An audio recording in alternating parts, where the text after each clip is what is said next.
The police has announced that they've expanded their personnel from 27,000 to 40,000, including other security agencies. And that tells one story: over militarization of our elections. Why would there be need for 40,000 security agencies in Kogi State alone? Why would there be need for that?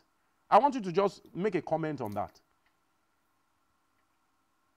Yeah, it's simply, it stems from the nature of, Kogi State elections, is particularly historically.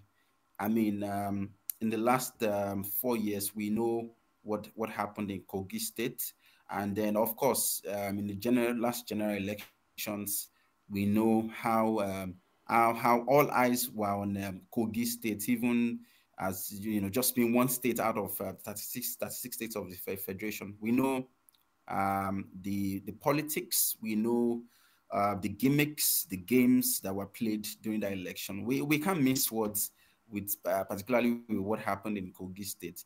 So all I can say is that the over militarization of elections, particularly in Kogi State,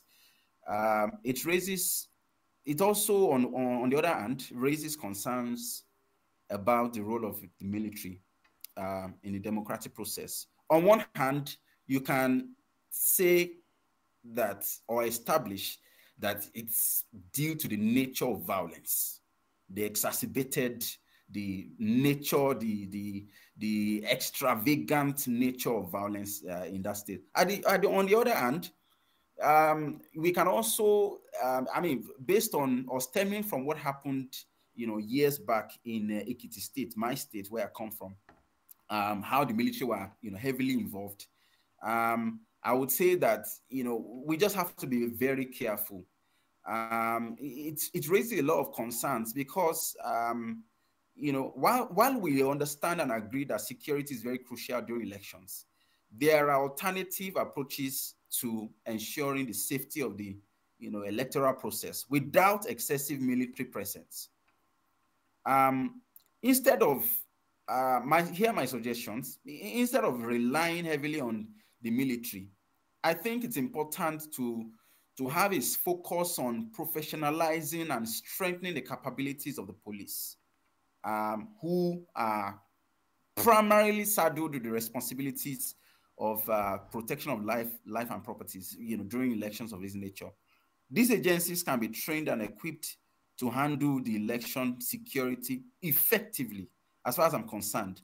Again, there should be, well, we have had that, but we can also still recommend again that effective collaboration, among civilian security agencies, election officers, relevant stakeholders can also help in creating that secure environment for our elections.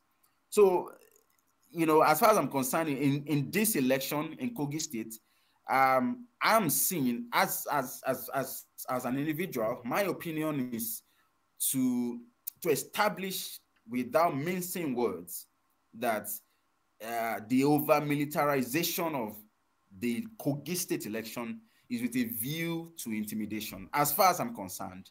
But a lot of people have argued. I want to say Doctor, a lot of people have also argued that the over militarization of the elections is as a result of the magnitude of violence and because of the nature of the person that is outgoing executive governor in the state. Would you also agree with that argument? We are not confirming anything here. Yeah, we are just saying these are the things that are at the corridors of conversations, burning issues. Yes. Oh, yes. There are schools of thoughts, like I said earlier. There's a school of thought saying, oh, the militarization of this election is with a view to providing effective security. But I'm saying categorically that this is the primary responsibility of the police department or the architecture. I don't see a reason why we need to introduce the use or adoption of military to handle our elections. It is of no use as far as I'm concerned. And you have also on the corridor of analysis where you find secure, the military also being adopted with a view to intimidating those who are not on the side of government. We have seen those issues. Ekiti State, where I come from, it's obvious. We've seen evidence, we've seen calls, we've seen text messages, we've seen evidence. Sad evidence, bad evidence, where military has been used to intimidate electorate, the opposition, and whoever does not speak for government. All right. So what I'm saying in essence is that let's have a balance. Let's have a balance.